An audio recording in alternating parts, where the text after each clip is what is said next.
Hello friends, welcome to One Academy. I am Somesh Upadhyay, UPSC rank 34. I am IS officer in the Odisha cadre, and this is second part of the lecture series of international relations, and we are studying principles of Indian foreign policy. This is part 2 of the lecture.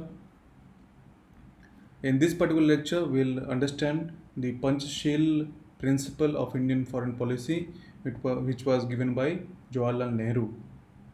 This is part of the high quality lesson series, and I will request you to subscribe this channel and also share with other friends, and it will really motivate me to bring more and more high quality lectures for you. So what is Nehru's Panchsheel? Panchsheel means basically set of 5 principles. So, it actually originated from India's agreement with China that was done in 1954. And this agreement was called Agreement on Trade and Intercourse between the Tibet region of China and India. Just read this carefully. बहुत ध्यान से पढ़िए इस agreement का नाम agreement on trade and intercourse between the Tibet region of China and India. So this was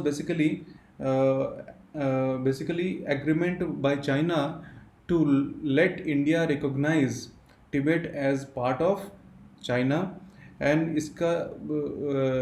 इसका consequence ये हुआ कि India actually recognized officially Tibet to be part of China, and that also meant that India removed all its assets in Tibet region, and all its assets like post offices. India had guest houses and a lot of other properties like telegraph.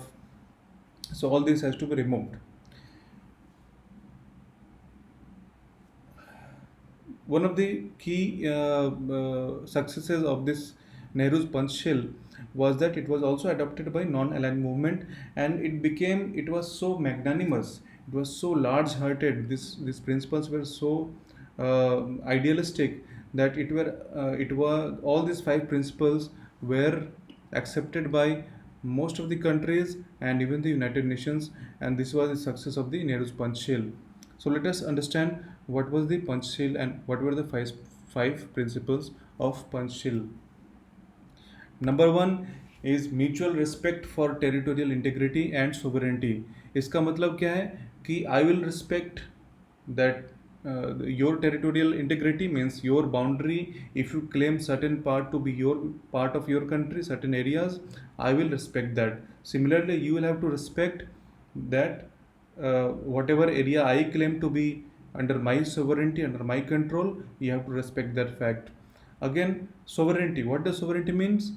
It means that uh, the government of that country has total control of the all areas of the country, and it is free to make laws without any external influence. यहाँ पे मैं बहुत interesting बात आपको बताता हूँ कि India was not sovereign even after independence till 26 January 1950 when it made constitution. Why? Because India was still a dominion of the British kingdom.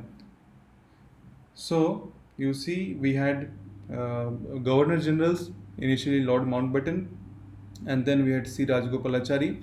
They were actually representatives of the British kingdom, and India was dominion of British kingdom. So it was not a sovereign country.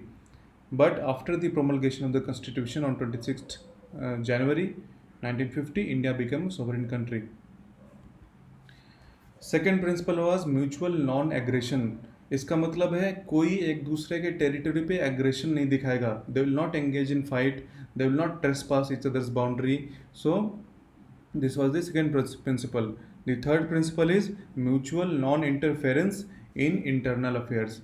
Internal affairs क्या होता है? जैसे हमारी country में कोई protest हो रहा है, कोई इंसर्जेंसी चल रहा है, या कोई separatist movement चल रहा है, और any other political instability, any other thing that is happening in our domestic, in our country, it is all our internal affairs, and we do not want any other country to meddle with it because we are sovereign country. So there has to be mutual non-interference. I will not interfere in your internal affairs, you will not interfere in my internal affairs. Fourth principle was equality and mutual benefit. Equality means that both the countries, regardless of how powerful they are, or how powerless they are, or how big they are, or how small they are all equal. And mutual benefit, we will all work towards each other benefit and not towards each other harm. Fifth and final principle of Panchshil was peaceful coexistence. It means that we will coexist together peacefully. This Panchshil is often called the Panchshil Agreement of Peaceful Coexistence. So, this final fifth point is actually the whole agenda, the whole objective of this Panchshil, which is peaceful coexistence. Now, let's see what were the achievements of this Panchshil. First of all, it was adopted by China and it was implemented in their own relation with other nations, for example, with Burma, which is now Myanmar, and with a lot of African nations and neighbors of China. China entered into a Panchshil agreement where these principles were laid down for mutual interaction and international cooperation. Secondly, this was most important, it was adopted by UN as a code of conduct in international relations.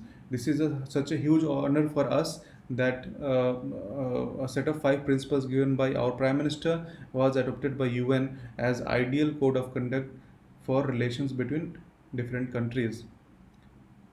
Third achievement was that in a lot of Asian African movement for equality and freedom, you see at that time a lot of countries in Asia and Africa were still colonial powers and there was no equality. There was apartheid in South Africa. There were a lot of discrimination. So these five set of principles, this became the presiding principle for all these different kind of movements in Asia and Africa. And final achievement of Panchshil is that in Bandung Conference, which was held in Indonesia in 1955, this set of five principles was adopted for non-aligned movement, NAM. So these were the successes of Panchshil. But there are a lot of critics of Panchshil also, and those criticisms are very valid, and we'll discuss that in the next slide. If you just go through those five principles again, you'll realize that those are very idealistic, very morality driven, and they are non-pragmatic. Pragmatic means realistic. Non-pragmatic means non-realistic. It does not consider the real happening in the world. It is in its own ideal world, which does not exist. Real world is very different from the ideal world. So that was one criticism. Second was that again related criticism in that it ignored realpolitik. Again, this is very important term, friends. I keep using in my slide only important keywords, and these keywords are very important for you to note down and memorize and use it in your answers. So realpolitik is what it means. Ki you are doing politics based on realistic real world considerations and not idealistic or moralistic considerations. It means that कोई moral principle पे base करके आप politics नहीं कर रहे हो, आप सिर्फ अपने कंट्री का फ़ायदा देख के the only the interest of your country or your own you are doing politics. It's called real politics, basically being pragmatic. Third criticism is that, and this was the biggest failure of the Panchshil, that Chinese used Panchshil to gain non-aggression from India, but they did not hold their side of the agreement. They used this time when India was non-aggressive. India thought that they have resolved their issues with China. They started building up militarily and they planned an attack in 1962. They took us by surprise and attacked India. They also used this Panchshil principle to create a zone of peace in Southeast Asia.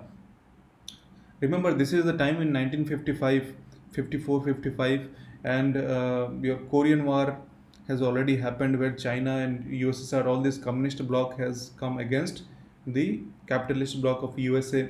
So all this war was happening, and at this time the Cold War was at its peak, and both the blocs were trying to bring more and more countries in its own fold. तो इस समय USA भी try कर रहा था कि south east Asia के जो कंट्रीज़ हैं वो उसके फोल्ड में आ जाएं, और चाइना चाह रहा था कि उसके नेबरहुड में जो कंट्रीज़ हैं they remain in China's influence, communist influence, because it was communist party rule at that time.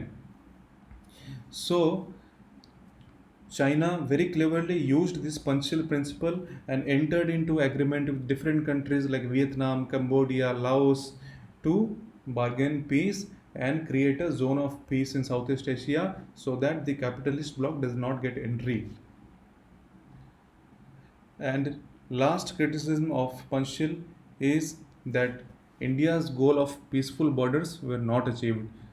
Very clearly 1962 में war हो गया, and China very cleverly, and we will learn about China more in a separate lecture where we discuss India-China relations.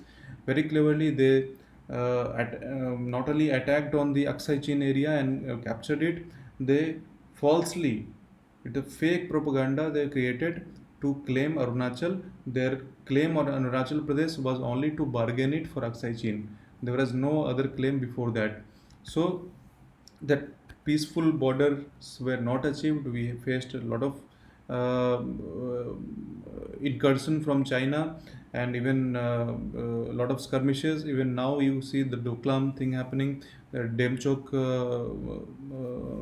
event that happened, and now in the Ladakh there is ongoing problem created by China. So that peace was not achieved, and so Panchshil remained a very idealistic kind of theory, and which was not practical in the current world, in the real world, where all the nations are trying to uh, get their own benefit, pursue their own interest by hook or by crook. So, friends, this was the lecture on Panchshil. I am trying to keep lectures very short so that it gets your attention, and you also complete one section in each lecture. If you want me to create bigger, longer videos, please tell me in the comments. Please like this video and share with your friends, and subscribe, and let us reach more and more people so that I am encouraged to bring more quality lectures for you. Thank you so much.